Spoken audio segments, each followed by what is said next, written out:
um país de dimensões continentais e com o consumo crescente de seus recursos energéticos. Prover toda essa necessidade de abastecimento através do uso de fontes renováveis é o desafio que se põe dia a dia aos nossos pesquisadores e cientistas. Mas afinal, o que são e quais são as chamadas fontes renováveis de energia? É isso que vamos descobrir juntos a partir de agora, nessa edição do Especiais TV USP. Uma das maneiras de definir fontes renováveis de energia, a primeira por contraste, né? É lembrar que as fontes de energia que se usam em geral não são renováveis. Petróleo, carvão e gás natural. Elas dominam o cenário energético mundial e elas são fósseis, isto é, foram formadas na antiguidade, nós estamos usando elas rapidamente, elas vão acabar. Então, em contraste, as renováveis são as que vão durar. E quais são as que vão durar? São as energias que provêm do Sol, basicamente. Quase todas as energias renováveis se originam no Sol e elas estarão conosco enquanto o Sol estiver brilhando. Há uma exceção, aliás, há duas exceções. Há a energia nuclear, que é uma energia que não vem do Sol, vem do urânio e outros minerais que nós conhecemos, e energia do interior da Terra, porque o interior da Terra é muito quente e a gente pode acessar parte desse calor. Mas essas três categorias, geotérmica, nuclear e solar, têm essa característica. Elas não são como as fósseis, isto é, elas vão durar para sempre, teoricamente. Energia renovável, na realidade, é tido hoje como fontes que conseguem se recuperar dentro de um certo período e que ela se manteria de uma forma meio que eterna. O que isso não é bem verdade. Se a gente for apenas respeitar a segunda lei da termodinâmica, que é a lei da entropia, que denota a irreversibilidade, que denota perdas de energia, certamente face a uma melhora na qualidade dessa energia, então a gente teria que observar essa questão da renovabilidade por um outro enfoque. Vou me referir como ditas renováveis por conta disso. No conceito estrito, as renováveis são aquelas que, em geral, por dependerem do Sol, podem ter ciclos repetitivos enquanto o Sol perdurar como fonte de energia que vem por radiação eletromagnética. Então, ela pode tanto se transfigurar em forma de ligações químicas nas plantas, algas, carboidratos, açúcares, amidos, lipídios, gorduras, etc., quanto também pode movimentar o ciclo eólico, a forma de energia natural capturável, o ciclo hidrológico, assim como também a conversão física através dos sistemas fotovoltaicos, por exemplo.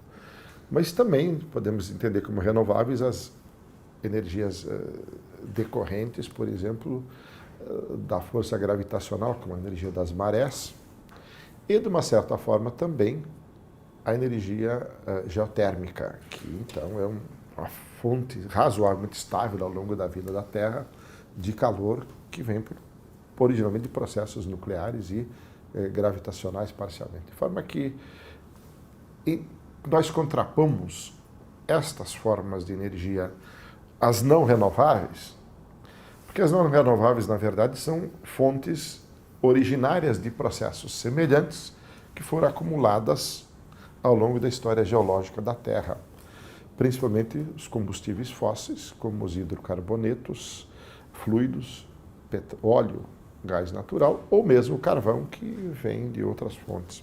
Uma fonte, ela pode ser, essa renovabilidade dela, ela não é uma questão de um rótulo, porque nós podemos ter petróleo de uma forma renovável, desde que a humanidade usasse a quantidade que é formada, por exemplo, naquele mesmo período.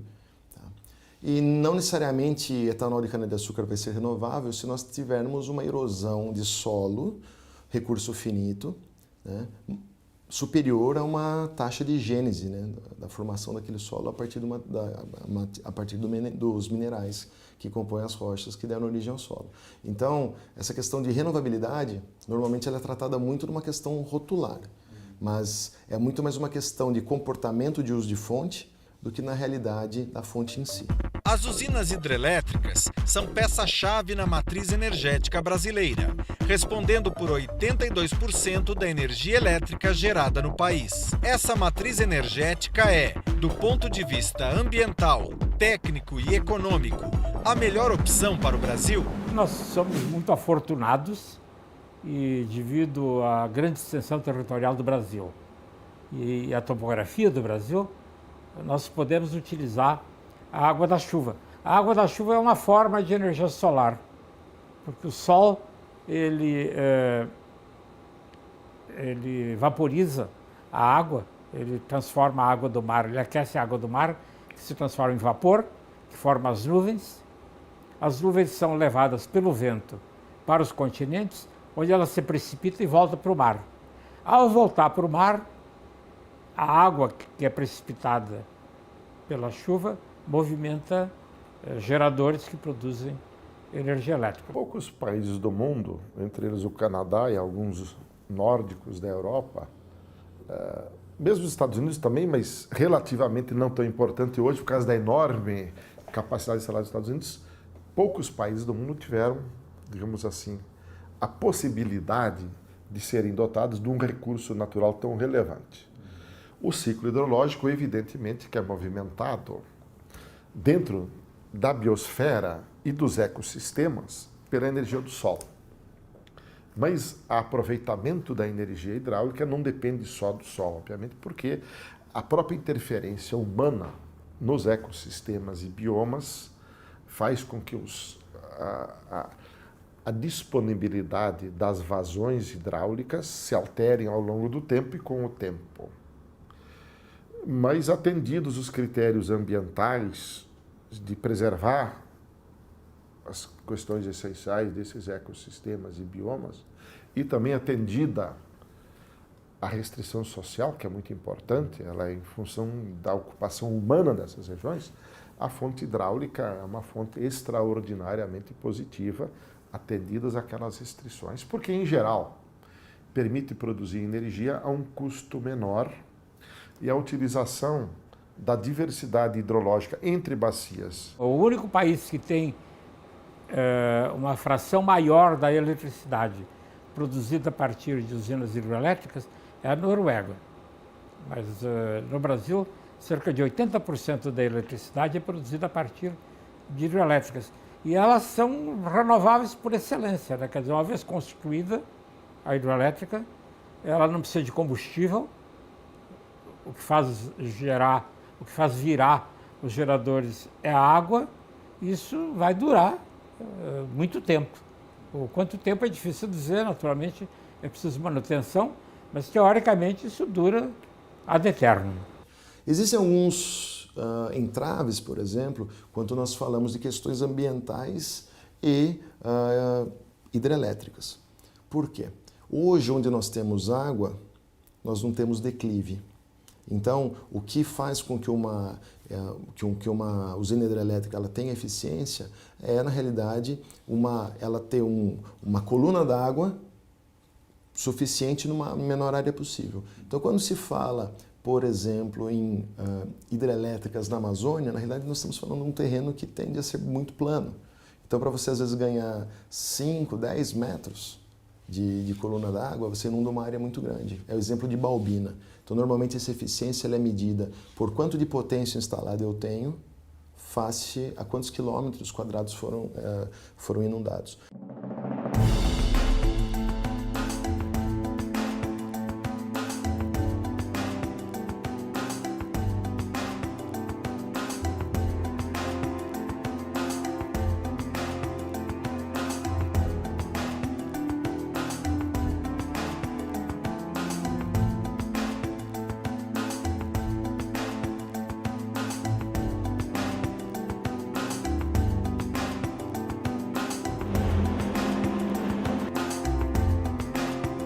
Foz do Iguaçu, Paraná.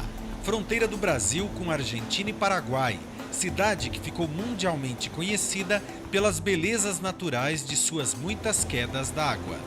Aqui, em um esforço conjunto dos governos do Brasil e do Paraguai, foi construída há 3 décadas aquela que por muito tempo foi a maior usina hidrelétrica do mundo, Itaipu Binacional.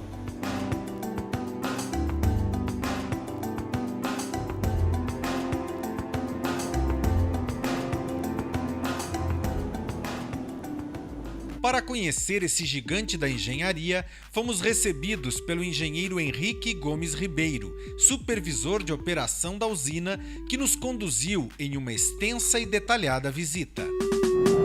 Ok, muito bem, Fabiano. Então nós estamos aqui diante de uma foto histórica da Itaipu. Neste local nós vemos o Rio Paraná e o cânion que é formado pelo relevo dessa região.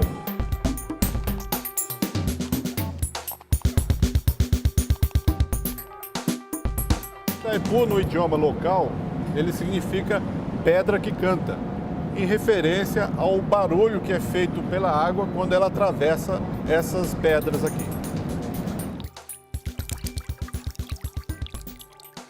E aqui uma foto final, já mostrando a usina concluída, né, com o vertedouro aberto, né, onde o excesso de água ele é liberado para manter o nível do reservatório sempre dentro dos mesmos níveis, dos mesmos padrões de qualidade. Joia, agora você vai conhecer com a gente tudo isso por dentro. Começamos pelo topo dessa enorme barreira de concreto, a mais de 250 metros acima do nível do leito do rio, para entender passo a passo o processo de transformação da força da água em energia elétrica. Estamos aqui na elevação 225. O nosso reservatório hoje está aproximadamente 220 metros e 10 centímetros. As entradas que vão para o conduto forçado estão aproximadamente a 50 metros aqui embaixo, né? E nós temos um fluxo atual de 12 mil metros cúbicos por segundo. Então, quer dizer, todo o processo, Henrique, começa aqui. Aqui começa. Então, a nossa matéria-prima está desse lado, nesse lago. Exatamente. Acima aqui da usina Itaipu, nós temos mais 15 usinas que ajudam a fazer uma regularização desse fluxo de água que está chegando para nós. Então, vamos dar uma olhada agora do outro lado e vamos falar um pouquinho sobre o que acontece do outro lado da usina, do Rio Paraná para baixo. Ok. Vamos lá?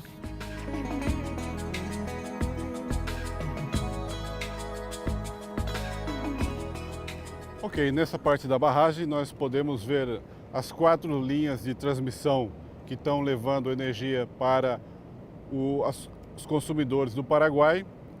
Esse excedente de energia retorna passando por cima do rio até a subestação de Furnas. E aqui nós temos as 4 linhas que levam a energia em 60 Hz até a subestação de Furnas e depois essa energia é transportada mais 900 quilômetros até os consumidores em São Paulo. Então, a princípio, nós temos 4 linhas saindo para o Paraguai, 4 linhas saindo para o Brasil. Aqui em 50 Hz, né? Aqui em 60. Mas depois o Brasil recompra parte da energia do Paraguai, é isso? Exatamente.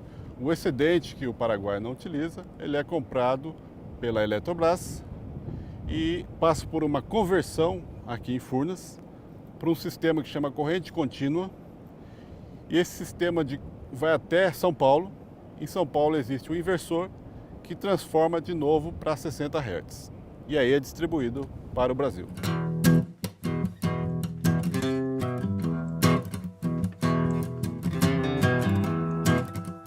Vamos continuar então para conhecer agora esse sistema por dentro. Ok, vamos.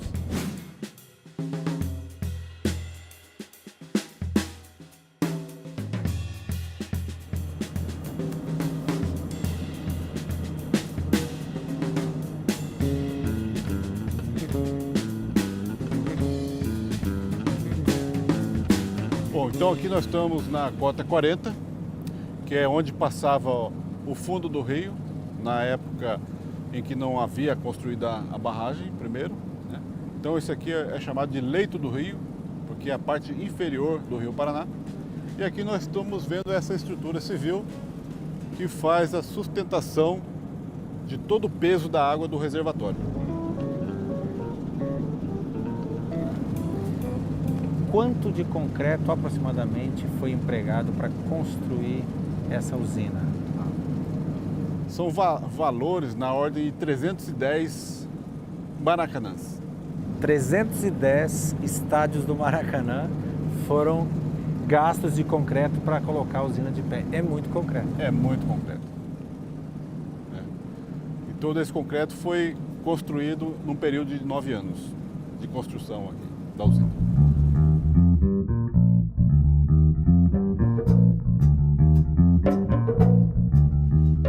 Então é isso, Fabiano. Nós acabamos de ver o leito do rio e agora nós estamos aqui onde estão os condutos forçados. Né? Para cada máquina geradora existe um conduto forçado com um diâmetro interno de 10 metros, né? E daqui ele vai até as turbinas.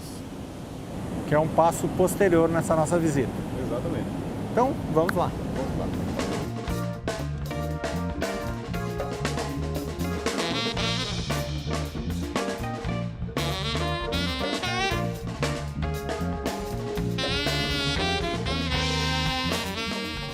Então aqui nós estamos diante da sala de controle da usina, onde nós temos a supervisão e controle de todos os equipamentos que nós temos na usina.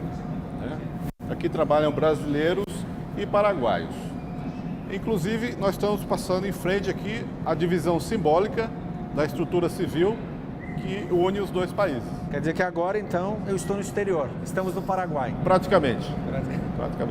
E, conforme eu estava falando, é uma sala que funciona 24 horas por dia, 365 ou 6 anos por dia, independente de Natal, Carnaval, feriado, etc. Sempre vai ter uma equipe aqui de 11 pessoas, 5 nessa sala, mais 4 nas unidades geradoras e mais 2 na subestação. Essa equipe é que garante que todas as unidades geradoras vão estar produzindo no seu máximo. E essas equipes são paritariamente formadas por brasileiros e paraguaios. Sim, exatamente. Todos eles recebem o mesmo treinamento, a mesma capacitação, todos eles estão aptos para trabalhar tanto nas máquinas de 50 Hz quanto nas máquinas de 60. Enfim, é uma equipe mista e multidisciplinar. Depois de conhecer o topo da barragem e as áreas de controle, agora é a vez de mergulhar andares abaixo do nível do lago para conhecer o coração desse completo e complexo sistema, o conjunto de turbinas e geradores. E aí, muito bem, Fabiano. Então aqui nós estamos na cota 108, né? É nesse piso aqui da barragem principal. Acima de nós temos um edifício de produção, onde está a sala de controle, que nós vimos anteriormente. Aqui nós estamos em cima da tampa do gerador, que nós vamos ver na sequência. E depois a parte da turbina e a saída de água do tubo de sucção, voltando para o leito natural do rio. Quantas unidades dessas nós temos aqui? Nós temos aqui 20 unidades iguais a essa. 10 unidades em 50 Hz e 10 unidades em 60 Hz. 10 fornecendo energia para o Paraguai e 10 trazendo energia para o Brasil, no caso. Sim, exatamente.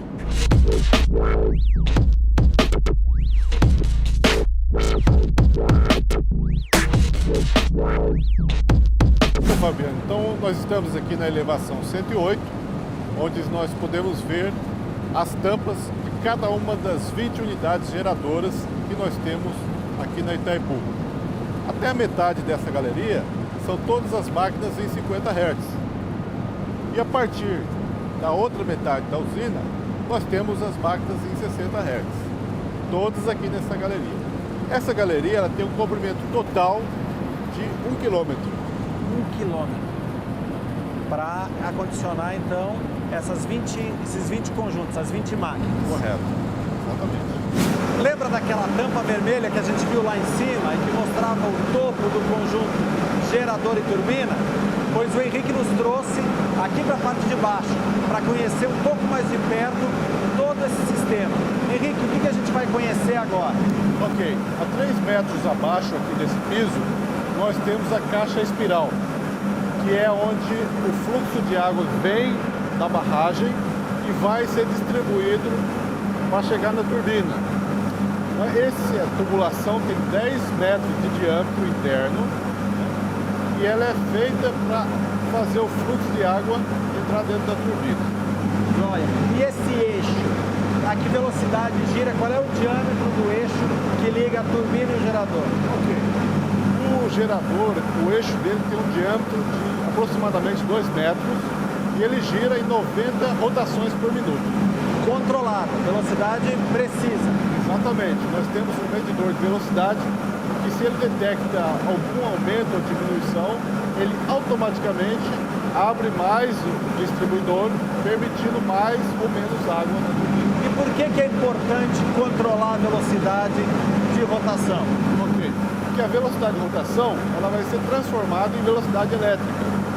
E a frequência elétrica de 60 Hz é importante que ela esteja sempre constante. Porque isso vai ter um efeito direto na energia que eu uso lá na minha casa. Exatamente. Uma variação de frequência aqui na Itaipu vai interferir imediatamente numa frequência dos motores ou das lâmpadas que estão lá em São Paulo, por exemplo. Quer dizer, no aparelho de televisão, o liquidificador, qualquer aparelho elétrico na minha casa pode sofrer se essa velocidade sair do controle. Exatamente, correto. Por isso que nós temos que ter todos esses controles, esses procedimentos para que isso não aconteça. Então vamos lá conhecer? Vamos lá.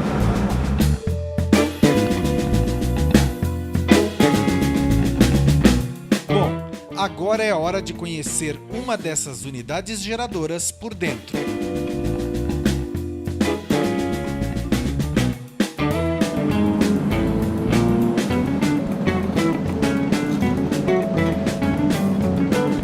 Bom, e aqui nós podemos ver, então, as pás que fazem o direcionamento da água para dentro da turbina que está ali atrás.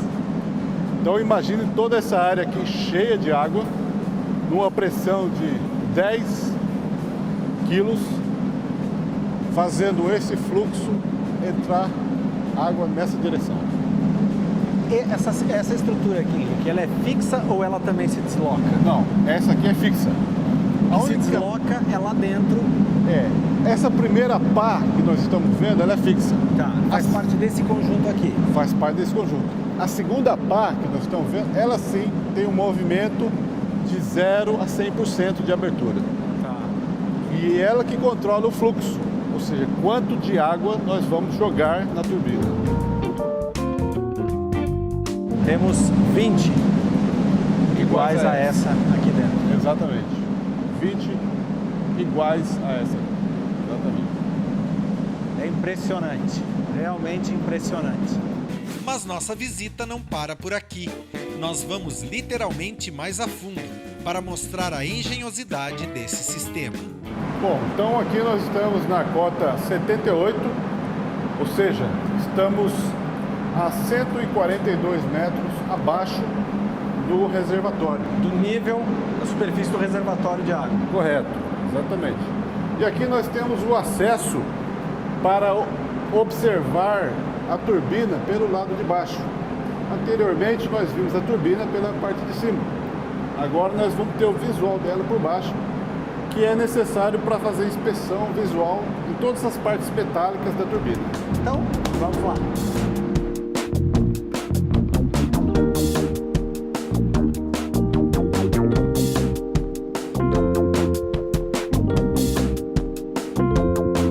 Essa então é a parte de baixo, Henrique, do conjunto da turbina. Exatamente. Também fica repleto de água. Sim, completamente cheio de água. E essa parada da manutenção é necessário para fazer uma inspeção visual preventivamente, para ver como é que está o estado das peças da turbina. Quais são os principais motivos, o que leva com mais frequência a necessidade dessas paradas?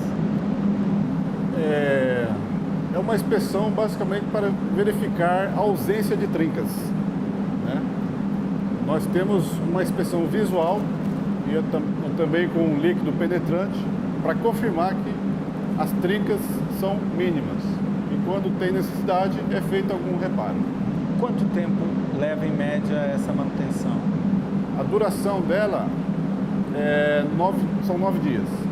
E isso é feito a cada 2 anos. 9 dias, o conjunto todo, a máquina toda ou só aqui a parte da turbina? O conjunto todo. Toda a máquina geradora. Com quantos profissionais envolvidos? Aproximadamente 200 profissionais. 200 profissionais.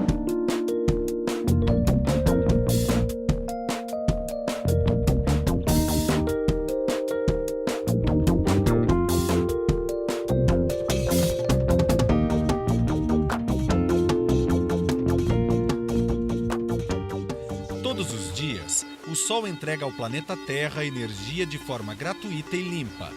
Os raios solares, além de trazerem luz e calor, também podem ser aproveitados para a geração de energia limpa, seja na forma de calor ou de eletricidade. Mas quais são as potencialidades e os desafios para tornar essa alternativa realmente viável, dos pontos de vista tecnológico e econômico?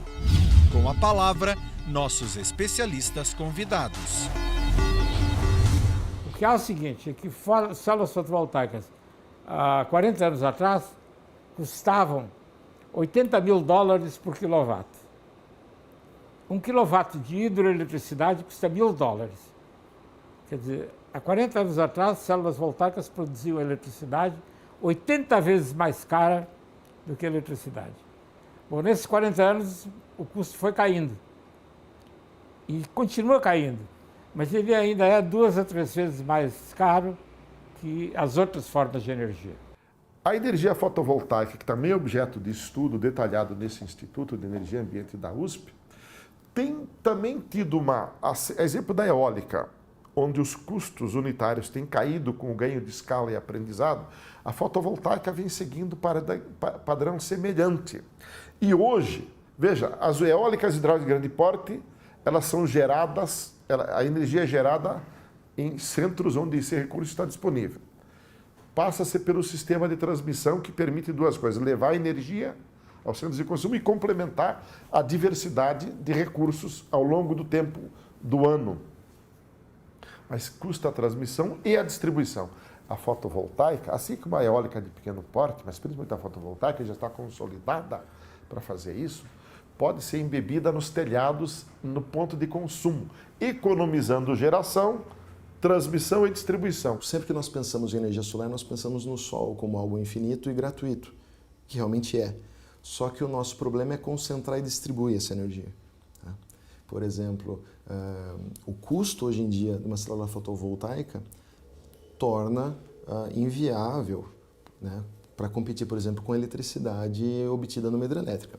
Porém, em alguns casos, onde, por exemplo, eu quero ter uma abertura elétrica de uma porteira numa fazenda, eu não vou ter o custo de instalação para levar energia até a porteira. Então, às vezes, eu consigo trabalhar com uma célula fotovoltaica. Claro, isso tem sido desenvolvido. Tá? Se chegar a ser ela viável, né? Ela é aquela economicamente viável, ela deixaria de ser uma energia alternativa. Se nós formos para, por exemplo, na Europa, em alguns países, ou mesmo nos telhados das casas já se tem placas fotovoltaicas interligado à rede, então é feita uma compensação. Lembrando que um consumidor pode ao mesmo tempo ser um produtor. Então, uma residência que tem um painel fotovoltaico na sua casa, ela pode comprar energia quando ela está precisando de muita energia e também vender energia se ela está produzindo mais nos seus painéis fotovoltaicos, está produzindo mais do que está consumindo. Em Florianópolis, capital do estado de Santa Catarina, um projeto inovador da Eletrosul pretende fomentar o uso da energia solar pelo uso de painéis fotovoltaicos, usando o próprio prédio da companhia como piloto. Nós viemos aqui à sede da Eletrosul, em Florianópolis, para conversar com o Rafael Takasaki, que é coordenador do projeto Megawatt Solar. Ele vai explicar para a gente o que é o projeto, quais são os seus objetivos e você nos acompanha. Ô, Rafael, boa tarde, tudo bom? Tranquilo. Obrigado por nos receber aqui na Eletrosul em Florianópolis. É nada, nosso prazer é nosso. Eu queria começar te perguntando, Rafael, o que é e como nasceu a ideia do projeto Megawatt Solar? O projeto Megawatt Solar, ele é o maior projeto instalado num prédio público no Brasil, né? Projetos existem em alguns prédios públicos, mas com 1 megawatt de capacidade instalada, esse é o primeiro, né? Esse projeto ele contempla a instalação de módulos fotovoltaicos, né, módulos que produzem energia elétrica diretamente aproveitando a luz do sol, que vão ser instalados no telhado do nosso edifício e nas adjacências, aqui nos estacionamentos ao redor do nosso edifício, que ficam todos dentro da área do mesmo terreno da Eletrosul. Esse projeto também, além de ser inovador por esse lado, também vai inovar porque a gente vai tentar buscar a venda de energia solar no mercado livre, né, que é um mercado especial de energia no Brasil, um mercado de clientes industriais ou grandes comércios, utilizando um selo solar específico no sentido de tentar desenvolver esse mercado de energia verde que pode eventualmente aceitar fontes mais caras, como é o caso da energia solar. O projeto nasceu no final de 2007, aproximadamente, quando a Universidade Federal de Santa Catarina, que tem pesquisadores que já trabalham bastante nesse assunto, e o Instituto Ideal, que é um instituto que desenvolve energias, fomenta o desenvolvimento de energias alternativas, vieram para a Eletrosul, em função da proximidade, que eles ficam ao nosso lado, e em função do Ideal também ter vínculos, né, com a Eletrosul, né, laços de pessoas que já trabalharam aqui, trouxeram a ideia de aproveitar a nossa área para o desenvolvimento dessa fonte e para divulgar, né, a energia, que é uma energia bastante interessante para o desenvolvimento futuro, né, do energético do país. Então eles trouxeram a ideia e essa ideia foi sendo trabalhada, foi sendo melhorada e em termos de estudo de viabilidade. Em paralelo a isso, a Eletrosul resolveu desenvolver por sua conta um projeto inicial, um projeto piloto. Né? Vamos conhecer o projeto então? Vamos lá. Então vamos lá.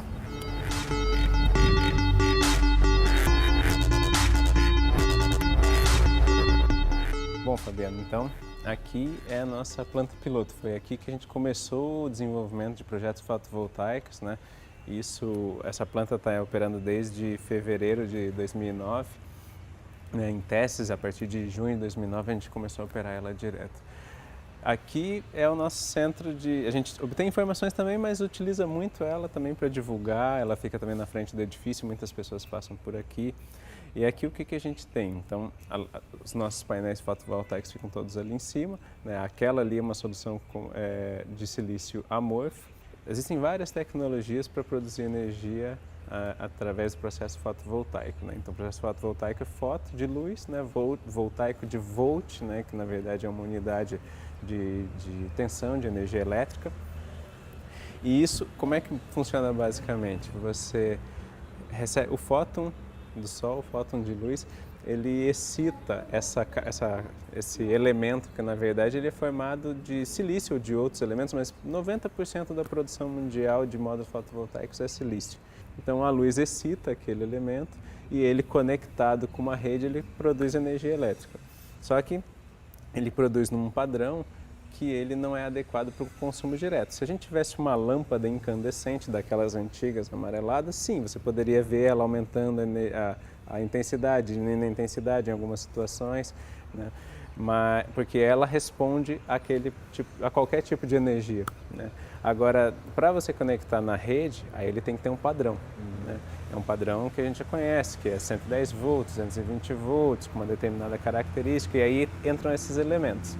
Então, primeiro a gente gera energia e tem uma série de tecnologias para isso. Então, aqui é o tipo de silício amorfo. Aqui, no caso, é silício amorfo flexível ainda, para as condições que a gente instalou. No nosso projeto maior, ele vai ser do tipo silício cristalino, né, que também tem derivações com monocristalino e policristalino. Tem outros tipos de silício amorfo que são rígidos, que a gente também vai ter lá atrás, e tem outras tecnologias, até mesmo de concentradores com silícios cristalinos de altíssima performance, onde ele é bem pequenininho e o painel é todo para concentrar, espelhos para concentrar energia nele. Tem outras soluções com outros elementos. E aí, gerada energia, né, a partir desse processo, você chega aqui nesses equipamentos, que são os inversores, que eles vão adequar o padrão, né? E daqui já é a conexão, aqui já é, na verdade aqui já começa a ser computador para simplesmente fazer, para a gente poder fazer algumas aquisições, fazer demonstrações de como é que está sendo a produção, a irradiação no local, mas basicamente é o módulo fotovoltaico e esse equipamento daqui conecta na rede diretamente. Aqui são 3 equipamentos, porque cada um deles atinge uma fase, né? Mas existem equipamentos também trifásicos para as residências, muito provavelmente seriam situações desse tipo, né? Se tiver uma residência trifásica, se for uma residência que é monofásica, vai usar um equipamento só desse aqui, por exemplo, e poder trocar com a rede, né? Conforme hoje já é permitido que a residência possa instalar, e nos momentos que ela não está gerando, ela não está usando a energia durante o dia, todo mundo saiu de casa, está colocando energia na rede, de noite vai utilizar e não vai produzir, e no final do mês essa troca ela tem uma regra de contabilização própria. Agora nós vamos ao topo do prédio da Eletrosul aqui em Florianópolis e o Rafael vai apresentar para a gente as demais fases desse projeto. Tem muita coisa ainda vindo por aí. Vamos lá, Rafael? Vamos lá.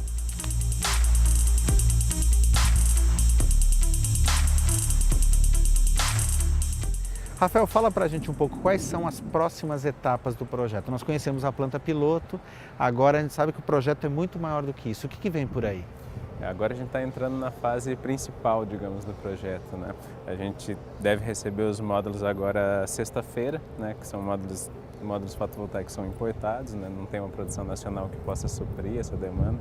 Então, a gente deve estar recebendo eles e aí começa a fase de início de montagem. No momento estão em produção as estruturas metálicas que vão suportar os módulos. Então, em cada telhado desses aqui vai ter uma série de estruturas metálicas montadas sobre o telhado e os módulos vão ser sobrepostos sobre elas. Da mesma forma, também estão em construção as estruturas metálicas que vão ser colocadas nos estacionamentos, que vão ser, na verdade, estruturas de cobertura de estacionamentos sobre os quais vão ser apoiados diretamente os módulos fotovoltaicos também. Agora a gente estamos em fase de conclusão, provavelmente até o final do mês essa parte de fundação está toda concluída, né? Deve-se iniciar também a implantação de uma série de obras elétricas, né? Passagem de eletroduto, uma série de outras coisas. A construção da subestação também deve começar em breve, que vai ficar na parte de trás do edifício, né? A gente está entrando agora na fase final. Como um projeto fotovoltaico ele é muito modular, então ele tende a ser rápido. Os impactos são baixos, né? Você não tem como outras grandes obras em que você tem que fazer uma série de outros reforços. Aqui não, você geralmente está podendo aproveitar, essa também seja a maior vantagem da energia fotovoltaica, né, sobre outras tecnologias, é que você pode aproveitar ao máximo a infraestrutura existente. No caso, a gente está aproveitando o nosso telhado, né, vamos aproveitar o estacionamento, que já é um estacionamento, às vezes já é uma área ocupada de alguma forma, e a gente está podendo fazer a geração de energia próximo ao centro de carga. No caso, está do lado do nosso edifício, então a gente já tem um consumo aqui, e já estamos gerando no mesmo local. Isso tem uma série de vantagens, a gente consegue reduzir perdas na rede, eventualmente em algumas situações de sistema você pode diminuir reforços, né? Se você tiver, por exemplo, um reforço que foi gerado em função de um período do dia, por exemplo, durante o meio da tarde. Hoje em dia o pico da carga está se mudando um pouco mais para o meio da tarde do que para o horário de pico tradicional, né? Em função de consumos. Nesse período você tem produção fotovoltaica, se fosse de noite não. Então, algumas situações podem ser úteis para você reduzir investimentos na rede também.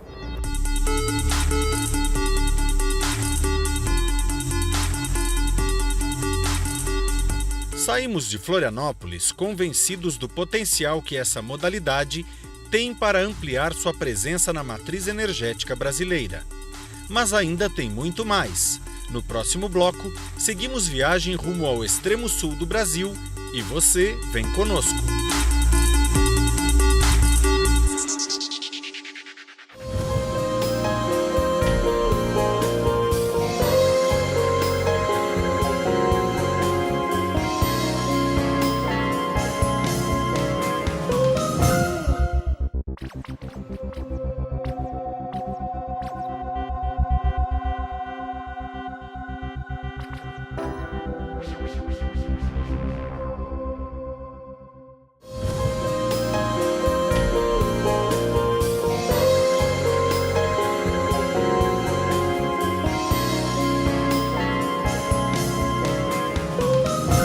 chegou a vez de conhecer mais uma alternativa que promete dar novo impulso na composição da matriz energética brasileira: os parques eólicos, que transformam a força dos ventos em energia elétrica.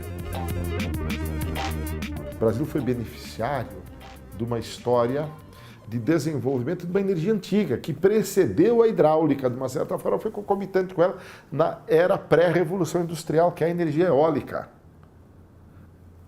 Os desdobramentos recentes na Europa, Estados Unidos e na China fizeram que depois da crise mundial de 2008 o Brasil passasse a ser o destinatário de grande parte da capacidade tecnológica de produzir usinas eólicas. E hoje no Brasil, avaliações feitas, inclusive por nosso grupo de pesquisa aqui, indicam que, além dos mais de 250 mil megawatts de potencial hidráulico, do qual em torno de 100 já está desenvolvido ou em desenvolvimento no Brasil, nós temos 250 mil megawatts de grandes usinas, cerca de 15 mil de pequenas usinas, mas identificamos agora, com a evolução do padrão tecnológico, as usinas eólicas antigamente tinham torres de altura de 40, 50 metros, quando o potencial era de 150 mil megawatts. Agora, com torres já consolidadas, de 110, 120 metros de altura, este potencial é mais que o dobro, mais de 300 mil megawatts já identificados. A energia eólica ela tem crescido bastante, mas os seus números absolutos não são expressivos. Tanto que toda a energia eólica no Brasil ela corresponde a 0,5% da eletricidade produzida. Mas, aí no último balanço energético nacional, aí feito pela EPE, Empresa de Pesquisa Energética do Ministério de Minas e Energia, a oferta de energia a partir da eólica, ela aumentou em 24,3%. E a potência instalada no Brasil aumentou em mais de 50%. Porém, nós temos que ter um regime de ventos que compense a instalação de um motor eólico, porque não tem que ser um vento suficiente para tirar o motor da inércia e também não pode ser um vento muito forte. Normalmente, nosso problema é com limite inferior, não limite superior. Os dados que se tem ainda sobre energia eólica no Brasil, eles de fato são incipientes. Eu me permito falar que nós temos mais de 500 gigawatts em termos de energia, de potencial de energia eólica no Brasil. Eu não tenho nenhuma dúvida de falar que num prazo de 15 a 20 anos, a energia eólica vai ocupar no cenário da matriz elétrica brasileira algo em torno de 20%, o que é um valor expressivo, né, e significativo. O importante de se observar é que a energia eólica ela não é um substituto à energia hidráulica. Ela é uma energia complementar, né? E é assim que ela tem que ser tratada e é assim que ela tem que ser desenvolvida. Estudos que nós desenvolvemos aqui indicam claramente que há uma tendência no Nordeste e no Sudeste brasileiro, já confirmado isto, de uma complementaridade. É possível prever que com o aumento da qualidade de vida aqui no Brasil, haverá, né, inexoravelmente, um aumento do consumo per capita que vai demandar, então, uma produção de energia no mínimo o dobro do que a gente tem hoje, se quisermos ter o mesmo padrão, a mesma qualidade de vida que os países desenvolvidos. O IDH mesmo estou falando. Então, assim, é preocupante, porque eu acabei de falar, né, que a oferta é possível expandir bastante ainda, mesmo nas fontes renováveis, mas a demanda é possível prever que vai expandir bastante mesmo.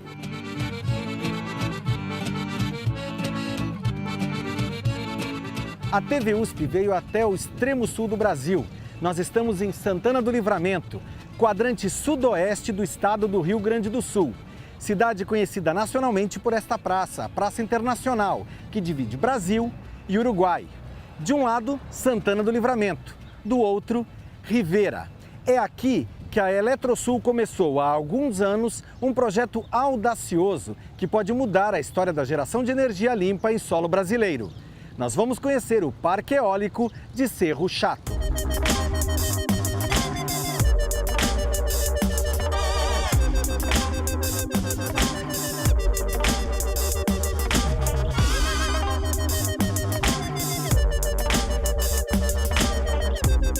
Quem vai conversar conosco para explicar como funciona essa planta é o Maurício, que é o responsável pelo centro regional que abarca toda essa planta e as atividades que acontecem aqui.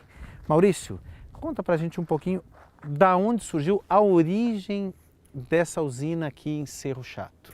Bom, a usina eólica Cerro Chato, ela é a primeira usina eólica da metade sul do Rio Grande do Sul. A gente divide o estado do Rio Grande do Sul mais ou menos de Porto Alegre para a metade norte, que é a parte mais desenvolvida, né? A região mais serrana, e a metade sul, a região mais do bioma pampa. Né? Em 2001, o governo do estado do Rio Grande do Sul capitaneou um estudo chamado Atlas Eólico do Rio Grande do Sul, onde através de alguns pontos de medição espalhados pelo estado, ele conseguiu desenvolver através de um modelo matemático, extrapolar esses dados das medições então, e a gente teve a noção de quais os pontos no estado do Rio Grande do Sul seriam os pontos de melhor condição de vento. Né? Quantos aerogeradores nós temos hoje instalados em funcionamento e qual é a previsão, qual é o projeto para o parque quando estiver tudo em pleno funcionamento? Bom, a gente chama assim que essa região aqui ela é uma Itaipu dos ventos, né? Então a gente hoje tem a primeira planta instalada, são 3 usinas eólicas de 15 aerogeradores e num total então de 45 aerogeradores. Isso tem uma potência instalada de 90 megawatts, o que dá mais ou menos para alimentar 500 mil habitantes. A expansão disso é muito maior, né? Hoje a gente já tem mais 39 aerogeradores sendo montados. Desses outros 39 já tem 4 montados agora nesse momento. E a previsão, assim, a expansão que essa região pode chegar é de até 1 gigawatt de potência instalada. E na tua leitura, qual foi o impacto que a implantação desse parque aqui nessa região trouxe para Santana do Livramento e para a sua população? Bom, para Santana do Livramento, assim, além do impacto econômico, que os proprietários recebem um percentual do faturamento, né? E além também do retorno dos impostos para a cidade, né? Eu destacaria, assim, como eu sou da região, acho que o principal assim, benefício que a usina eólica trouxe foi resgatar a autoestima da cidade. Né? A cidade ela viveu o ciclo econômico da carne, né? E desde a década de 80, com o fechamento dos grandes frigoríficos, que se migraram então para os grandes centros, a cidade vinha tentando resgatar o seu ciclo econômico e sempre aliado à questão da carne. Né? E várias alternativas surgiram ao longo do período, mas nenhuma delas engrenou. E Cerro Chato, a usina eólica, veio para engrenar e a construção e a efetivação desse parque resgatou a autoestima da cidade. Né? Sim, é possível desenvolver atividade econômica na metade sul e uma atividade limpa, uma atividade totalmente agregada com a atividade pecuária e agrícola da região. Né? Então eu acho que esse é o melhor benefício, assim, né? Mostrar que é viável sim a atividade econômica aqui. Maurício, explica para a gente como é que se dá a transformação dessa força causada pelo vento, né, pelo movimento que o vento gera nas pás, em energia elétrica. Bom, o aerogerador ele transforma essa energia cinética dos ventos em energia elétrica, né? E ele faz isso através do movimento de rotação. Basicamente é mais ou menos como funciona uma usina hidráulica, né, que pega energia da água, girando um rotor para girar o gerador. Basicamente também como funciona aquele dínamo de bicicleta que a gente tinha um tempo atrás, né? Então o que ele faz? As pás são desenhadas, né, para ter o melhor aproveitamento aerodinâmico. Com a incidência dos ventos perpendicular ao rotor, a gente tem o giro da pá. Dá para mais ou menos dizer que funciona como um ventilador invertido, né? Então tem esse giro da pá, gira o rotor que está acoplado ao gerador, diretamente ao gerador, sem caixa de redução, e a gente então tem através do efeito eletromagnético a geração de energia elétrica. E a distribuição, a partir do momento que é gerada essa energia, como é que se dá a distribuição no sistema? Tem um transformador já para elevar essa tensão, para sair aqui da máquina já em 34,5 kV, e aqui do aerogerador ela sai por rede subterrânea até uma subestação coletora, que coleta a energia então desses 45 aerogeradores e transmite ela da subestação em 230 kV, 230 mil volts, até o Sistema Interligado Nacional, que aqui no caso é uma subestação de Livramento 2.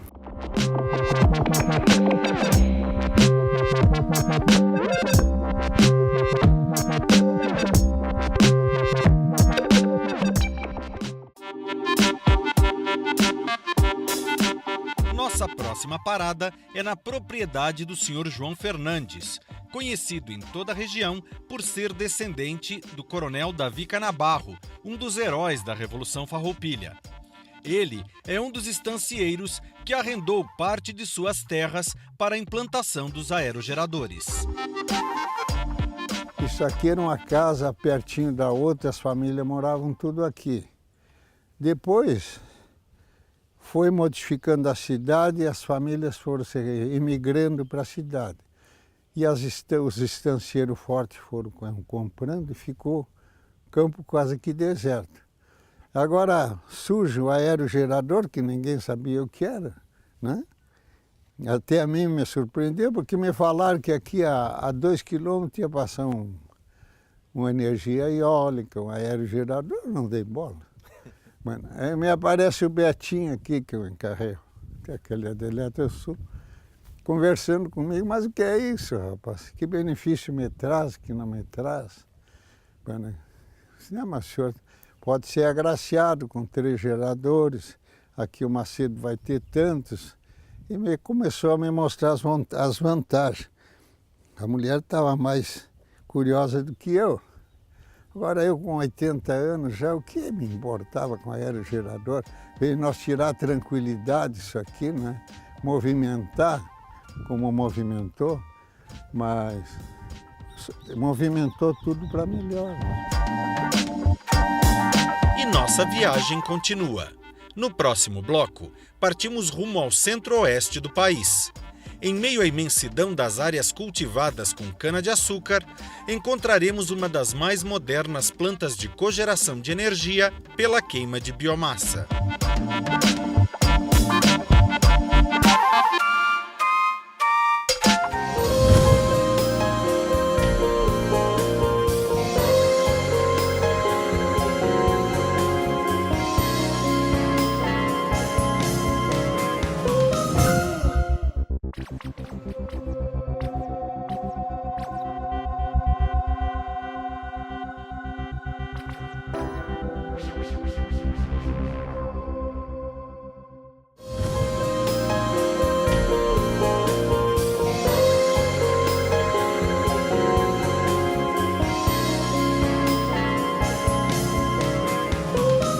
Agora é a vez de nos deslocarmos até o interior do estado do Mato Grosso do Sul para conhecer um dos muitos empreendimentos de sucesso na geração de energia através da queima de biomassa.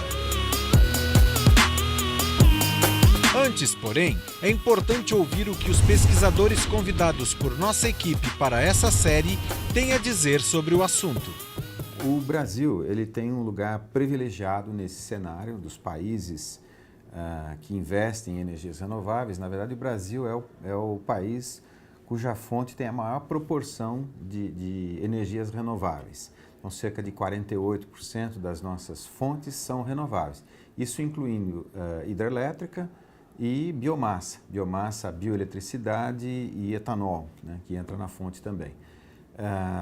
Outros países, todos os outros países estão tentando atingir níveis que o Brasil já atingiu faz tempo. Isso é óbvio, né? Tem a ver com a nossa estratégia de investir na energia hidrelétrica, né? de usinas hidrelétricas, e mais recentemente, a partir dos anos 70, o Proálcool fez com que o Brasil atingisse um patamar muito importante, muito significativo de energia a partir de biomassa, cana-de-açúcar no caso. Nós temos uma grande disponibilidade de biomassa destinadas à energia. Então, se nós considerarmos cana-de-açúcar e seus derivados, né, bagaço, o próprio palhiço, quando recolhido, através da cogeração também fornece eletricidade. E todas as oportunidades que tem para uma usina de cana-de-açúcar, tem para uma indústria de papel e celulose. Tá? Então, se a gente pegar carvão vegetal e lenha, com cerca de 10% da matriz energética, mais cana-de-açúcar com cerca de 29%, nós estamos falando quase 30%, 28%, 30% da matriz energética nacional. A cogeração hoje é basicamente em cima da indústria sucroalcooleira, em cima da cana-de-açúcar, né? Existe toda uma indústria ligada à produção de eucalipto, resíduos industriais, resíduos agrícolas que podem ser usados para a geração de energia, e isso está inexplorado ainda. Na verdade, tanto do lado da oferta de energia é possível expandir bastante, em cima da biomassa, por exemplo, e o consumo também é possível prever que haverá uma grande expansão. O Brasil, por exemplo, consome, em média, 1 kW de potência elétrica por habitante. Isso é mais ou menos metade do que os países desenvolvidos, metade a 1/3 do que os países desenvolvidos consomem. Então, 2 kW, 3 kW por habitante. É um chuveiro, uma torneira elétrica ligada 24 horas por dia, isso é um país desenvolvido. Bom, é hora de conhecer como se dá o processo de transformação da biomassa em energia elétrica. Nosso destino é a cidade de Rio Brilhante, uma localidade tranquila no sudeste do estado do Mato Grosso do Sul.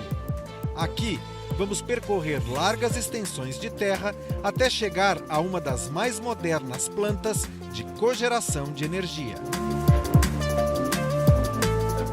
Aqui fica a usina Passatempo, da Biosev, onde nós viemos conversar com o João Ribas, que é coordenador de manutenção elétrica e cogeração.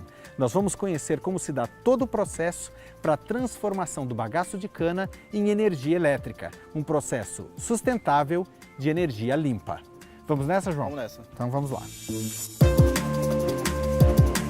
Nossa primeira parada é justamente no estoque da matéria-prima dessa usina, uma montanha de biomassa na forma de bagaço de cana. Nós estamos com essa matéria-prima aqui. O que é isso aqui? Isso aqui, na verdade, é uma transformação. É a cana que foi plantada, passada pelas duas moedas e sobrou. Na verdade, esse bagaço que sobrou aqui, ele não é perdido. Ele, na verdade, ele é a matéria-prima que nós usamos para queimar na caldeira. Queimando na caldeira, gera vapor. Esse vapor vai para as turbinas do gerador e com isso nós gera energia. E com isso, nós estamos ajudando pelo meio ambiente. Né? Hoje, com essa mudança aí de investimento, esse aqui para nós é dinheiro em caixa.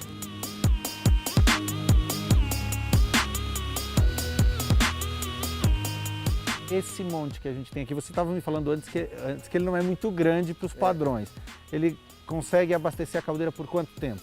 Ó, se nós estiver rodando normal, em plena carga hoje, esse bagaço aqui nós comemos ele em 2 horas. Em 2 horas já não tem mais nada aqui. Não vai nada.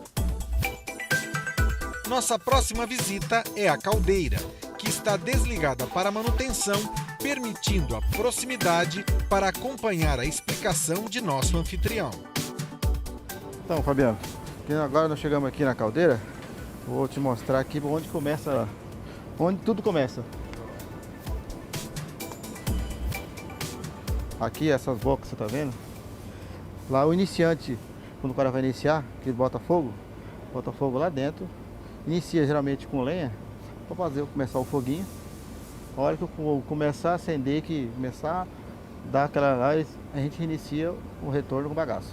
Jóia, então antes o primeiro passo é queimar madeira. Primeiro é queimar madeira. Queima um pouquinho lá, né? Iniciou aquele foguinho lá, não é tanta madeira, não é pouca coisa. Iniciou, aí já a gente começa a realimentar já com bagaço. E por que usar madeira e não direto o bagaço, João? Qual é o princípio? Na verdade, o princípio da madeira é só para iniciar mesmo. Né? Como a caldeira está fria, está gelada, e ficou esse tempo tudo parado, aí, então inicia com foguinho para ela aquecer devagar. Aí que a madeira, o poder calórico é bem mais rápido para pegar, né? E a hora que iniciou o foguinho lá, a gente já alimenta com bagaço. Quanto tempo leva mais ou menos, João, até que ela chegue à temperatura de regime, de trabalho normal? Ó, quando você, agora está gelado, está tudo parado, iniciou todo o processo, até ela aquecer, subir em média de 12 horas.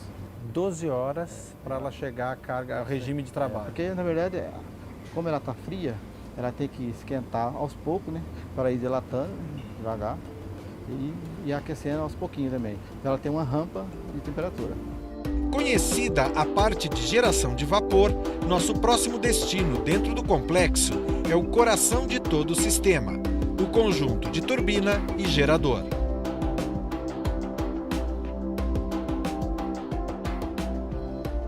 Então, Fabiano, depois de todo aquele processo lá que a gente olhou o bagaço todo, aí nós chegamos aqui nas turbinas. É para cá que vem o vapor gerado lá na caldeira. A caldeira entra naqueles tubos ali que você está vendo. Ali já entra o vapor ali numa temperatura ali de 540 graus, aí 500 e poucos graus, que ele chega ali. Ali já tá, a máquina está pronta para rodar. E a que pressão ele chega? Qual é a pressão necessária para fazer girar essa máquina? 65 quilos. 65 quilos. 65 quilos de pressão é a ideal para a máquina rodar. Aí ela chega aqui e chega na outra máquina de lá. Né? São 2 máquinas aí. 2 máquinas com que capacidade aqui? Essa máquina e a outra são 30 mega. 30 mega. 30 megas. Somando as duas em paralelo, elas rodam em paralelo. Então as duas energias que elas geram vai ser no mesmo barramento. Vamos conhecer mais de perto então esse equipamento.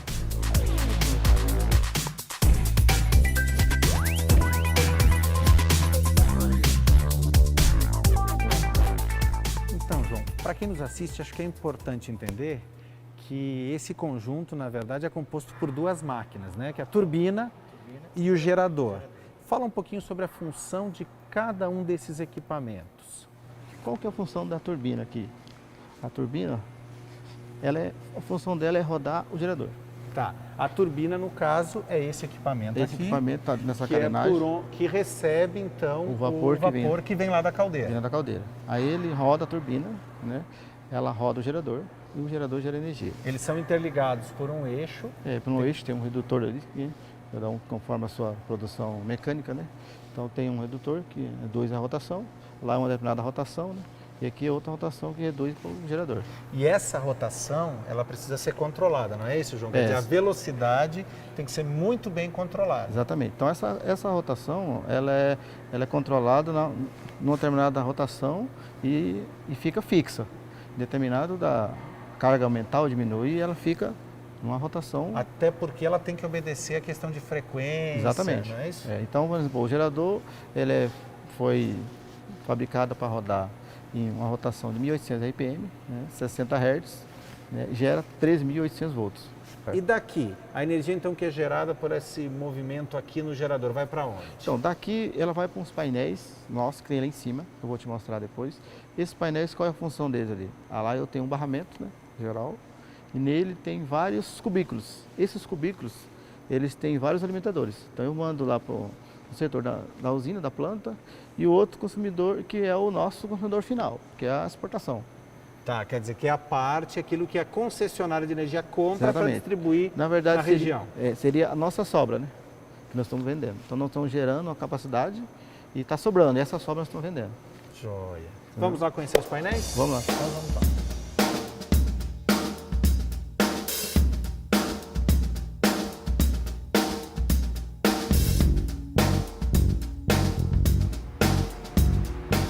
Essa é a sala de painéis? Essa é a sala de painel, onde o gerador manda energia. Para cá, desses painéis aqui, existe um barramento, aquele que eu te falei, né? Que está aí interno do painel, que é uma alta voltagem, 13.800 volts. E cada cubículo que você está vendo aqui, ó, é uma distribuição. Então eu mando energia para um determinado setor, por exemplo, você está vendo picador, né, distribuidor, e assim moenda e assim por diante. Assim por diante. E aí eu tenho o painel de exportação, que eu vou mandar para exportar. Que vai para a concessionária. Para a concessionária. É o excedente aí que nós estamos vendendo.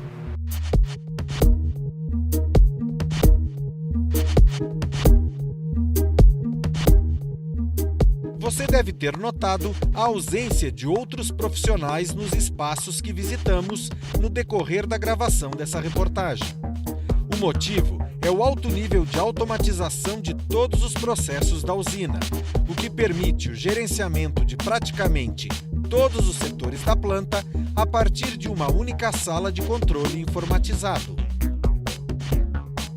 Chegamos aqui na sala de controle. Essa sala aqui controla remotamente toda a usina. Aquele painel que a gente viu lá, o PLC que a gente viu lá, né, do CLP, é controlado aqui, ó. Então, todas aquelas 2 máquinas grandes, importação, exportação, subestação, tudo é controlado por aqui, ó. Toda essa parte de venda e compra de energia está aqui, a operação das caldeiras, né, a operação das esteiras que a gente viu lá, do bagaço, tudo é controlado aqui, ó. As moedas, tudo é controlado nessa sala aqui. E quantos operadores trabalham aqui por turno para controlar tudo isso? Porque, pelo que você falou, não só a parte de cogeração, mas toda a parte de produção da usina é controlada daqui. Então, por exemplo, as caldeiras. As caldeiras, você viu lá 2 caldeiras. Cada caldeira tem um operador. Então, um operador para a caldeira, um operador para venda energia, que é a operação, moenda, aí eu tenho tratamento de caldo, né, e destilaria.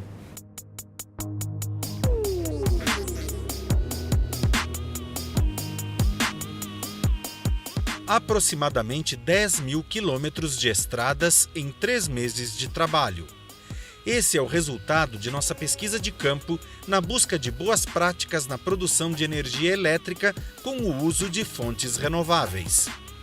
Concluímos que, mesmo com os grandes desafios que ainda precisam ser vencidos, estamos no caminho certo, nessa busca por uma matriz energética eficiente, variada e segura para um país que, em ritmo acelerado, cresce e amadurece.